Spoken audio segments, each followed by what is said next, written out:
Hello Koma, good morning. Hari ni aku nak ceritakan satu cerita yang memang aku koyak gila.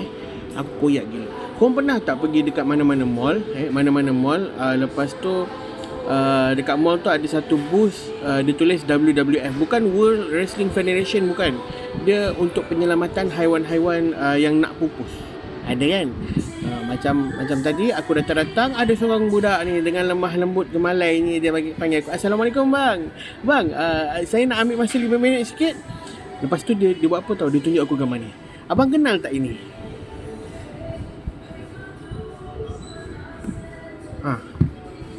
Kenapa dalam banyak-banyak haiwan yang nak pupus, kau tunjuk gambar tu kat aku? Kenapa? Lepas tu tanya kenal tak? Kau ingat aku apa? Kau ingat aku apa? Kenapa gambar orang hutan yang kau tunjuk kat aku?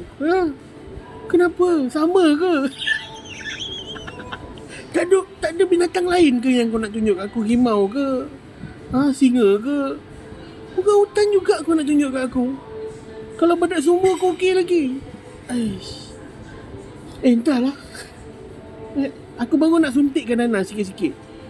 Dia tunjuk terus gambar orang hutan dia. Lepas dia tunjuk aku hilang mood terus. Minta maaf dek, saya rushing.